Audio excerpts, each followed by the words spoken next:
Hi there, folks. In this masterclass, we're going to be looking at the Python programming language.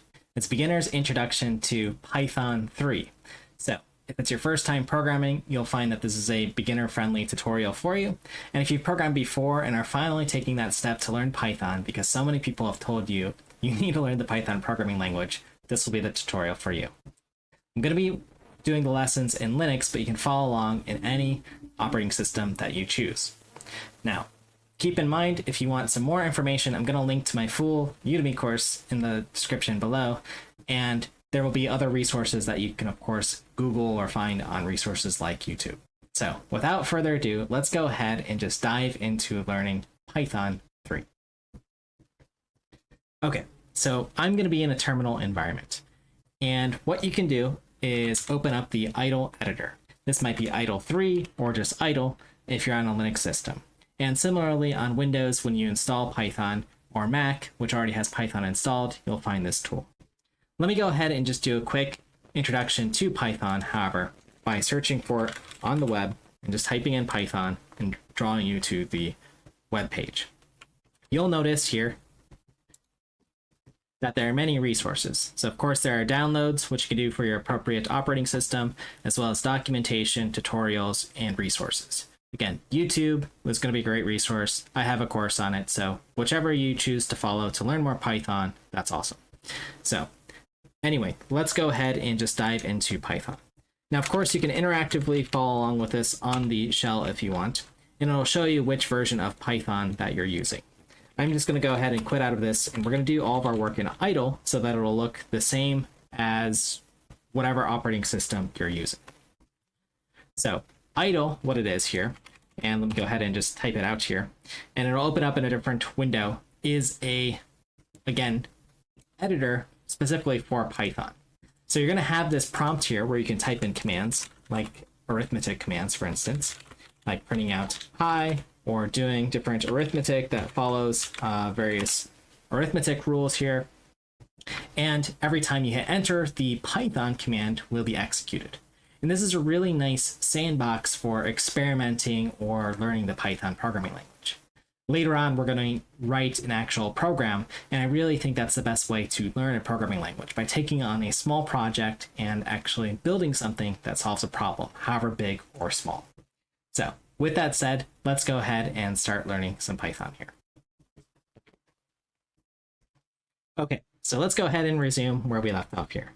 Again, this is the interactive command prompt here, where when I enter a command, something else will happen immediately once I hit enter. That is, this line of code, which I'm actually executing, this expression 5 plus 2 will execute.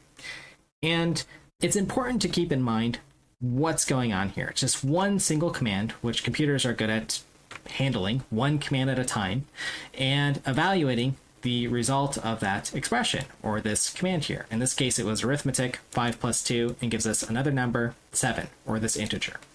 Now, if I do other arithmetic, 5 plus 2 times 1.9 here, it'll give me a decimal number, or we call this a floating point number, which is different or represented slightly different than this value here. This is an integer, this is a decimal value, again, which is different than if I type in something with quotations, which is a string.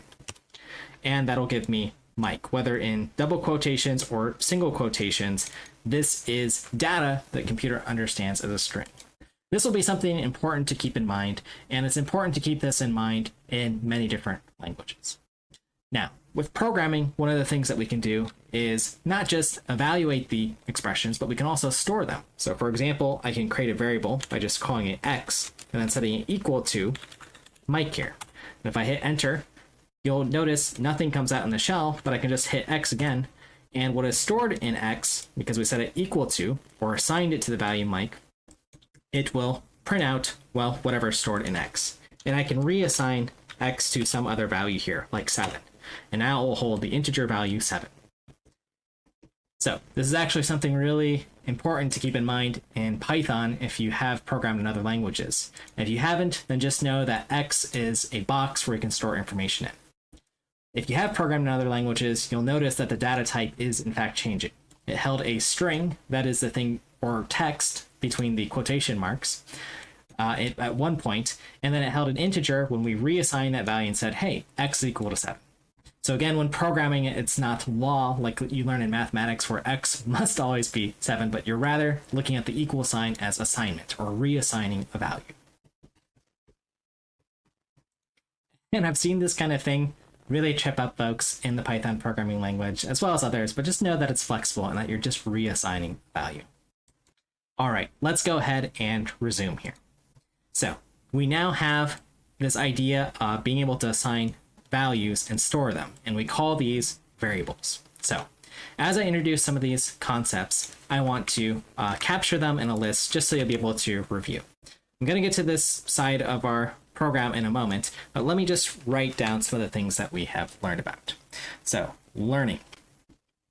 We have learned about values or expressions. Values or expressions. That's the arithmetic that we performed here on the left side. And we have learned about variables, where we can store some of these values or expressions. Some of the values and expressions that we've learned about are things like integers, floats, and strings. That's the text. And we can store those, again, in variables. Now, programming, what makes it interesting is when we can evaluate or conditionally do something. That's where the sort of interesting work happens in programming. So how do we make decisions? Well, we have conditional statements. We can say if, for example, x is equal to 7, and then I'll put a colon here, then print x is indeed 7. And I'll hit enter twice here. So because our variable is indeed 7, this prints out. And I'm going to write this out again in another way. Say if x is not equal to 7, and colon. You'll notice the spacing doesn't matter here. I'll put a colon after. And go ahead, print x is not 7. And if I hit enter and enter again, well, nothing prints out because this condition is not true. X is in fact equal to 7, as we do, as we have shown here above. So what we have here and what we're learning about is if conditions. If conditions. And some of the operators. And this is how we test for equality.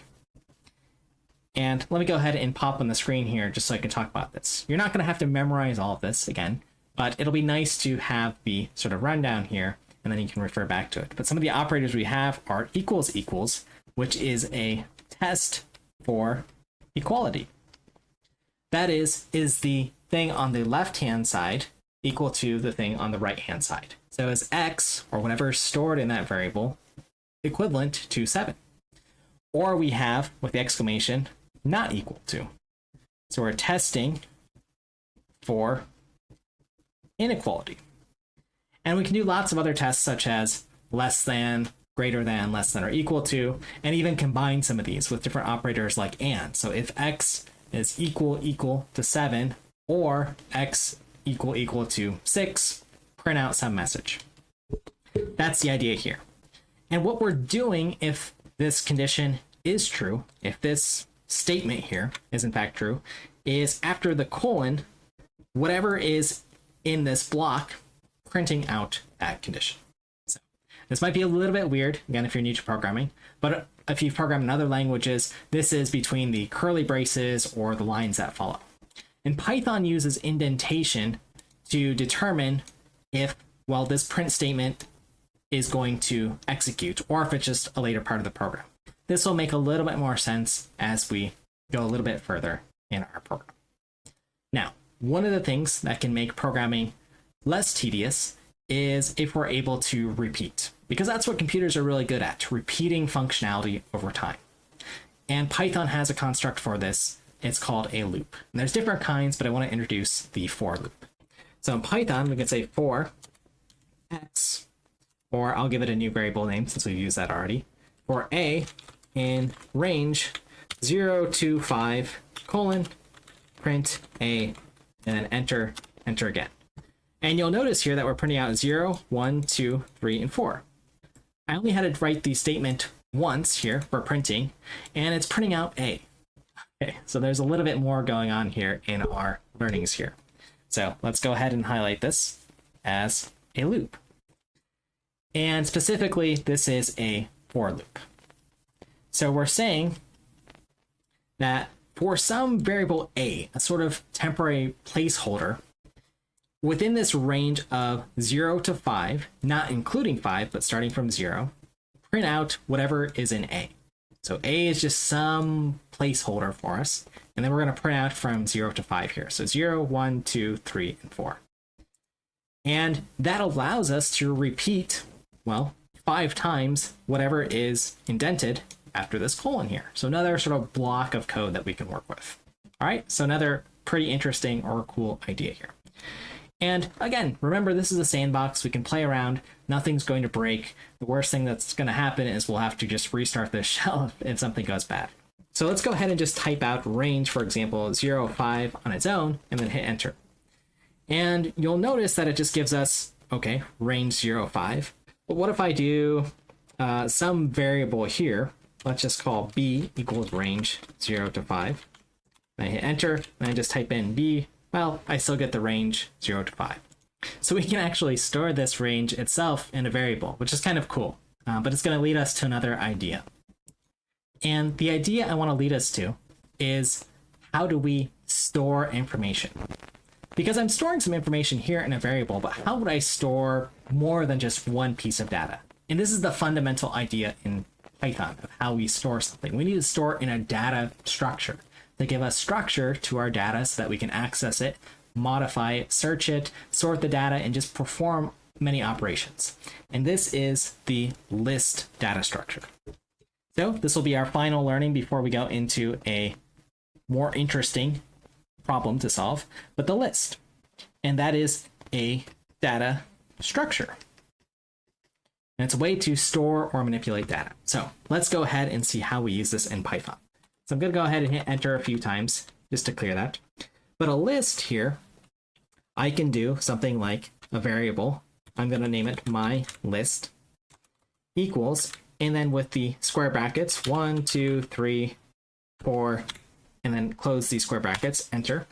And if I type in my list, I will see I have 4 items separated by a comma here, 1, 2, 3, and 4, which is in my list. So that's pretty cool. I can see how I can store a bunch of pieces of data together. And you can imagine how this works in practice if you use something like an Instagram or Facebook, where you have a bunch of friends in a list stored one after the other that you would sort of look through one at a time. Now, how would I access each of these pieces of data? Let's take a look at that as our next piece. So if I want to access whatever happens to be the first element of this list, that would be 1 here, I do my list and then 0, and then enter here. And I get 1 back. Now, just a little note here, and I'm going to make myself big for this one. Computer scientists are a little bit weird in that we always count from 0 in many or most of our programming languages. Why? Because, well, we want to make use of all the integers that we have. It's a little bit of a historic artifact of programming. But with that aside, you can just remember that from now on, when using Python, you're going to be counting from 0. So let's go ahead and just look at the other elements. My list at 1 should return 2. My list at 2 will return 3, which I'll highlight here. My list at 3 should return 4. So the 0th, first, second, and third element.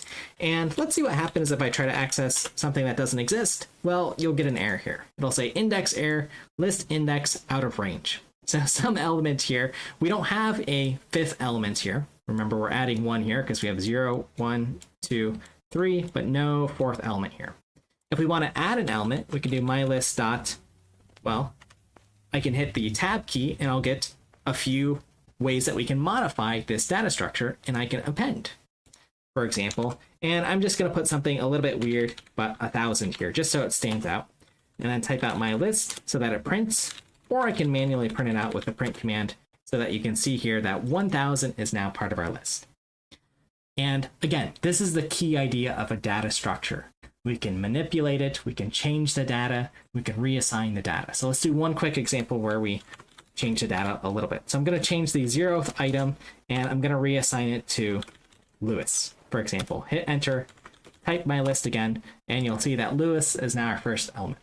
So we can mix string data with integers, floats, or any other pieces of data that we have. We can even have lists of lists, for instance, which we'll look at here. Okay, so with this said, let's go ahead and look at a more interesting problem here. And what I want to do is for us to create a little dinner party. And we're going to have a list of guests here that we want to record what their name is and what food they would like to have at our dinner party. And we're going to have enough guests that it's interesting. More than one, because it's got to be an actual party. So, you know, I have to have more than myself, but not too many that our example becomes too complicated. So 4 is enough here.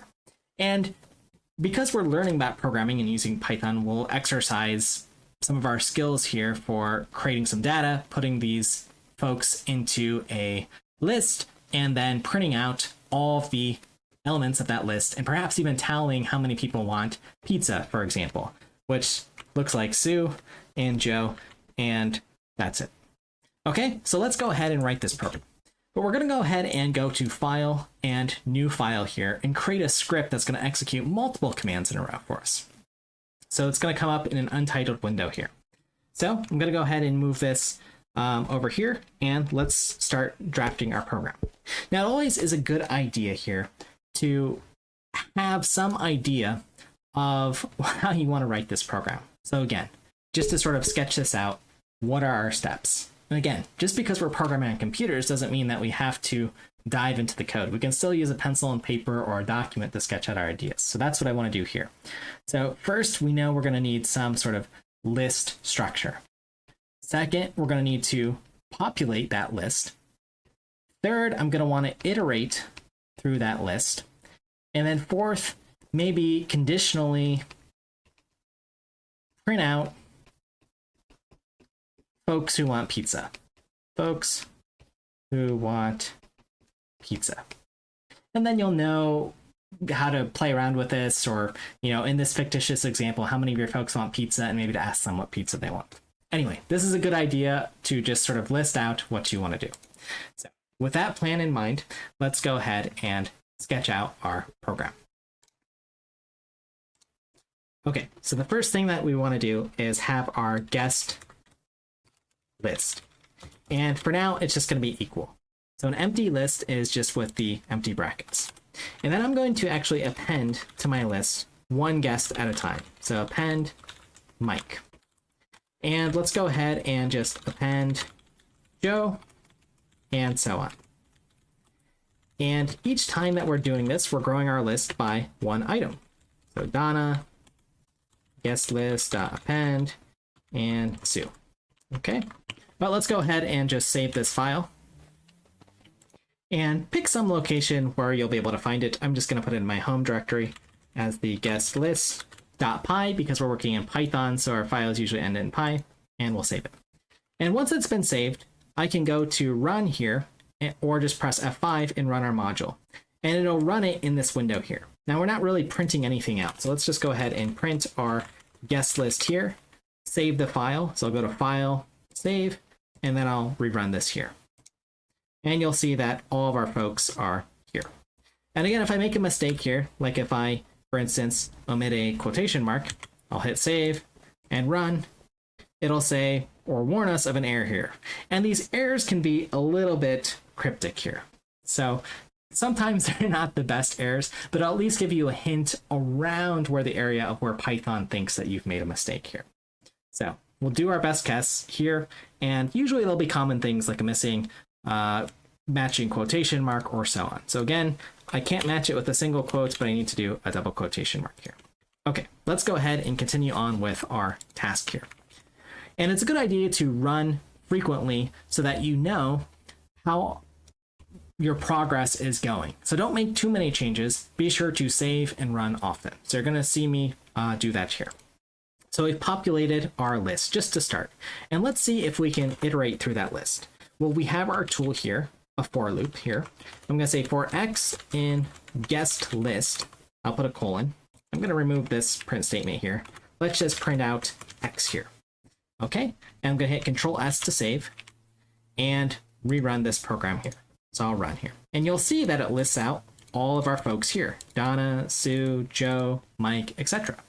So we can see how we've built this data structure, and now we're able to access each of the guests by iterating through here. And then what was our next task here? Well, we want to conditionally print out folks who want pizza in our dinner party. So we're missing something though, because we just have strings here. So what we actually want is Mike plus what he wanted for dinner here. So I'll move this back here and we'll see Mike wanted lasagna. So, little question for you here. How can we store Mike and lasagna together as one item? Well, I'll give you a moment to pause the video and think about it.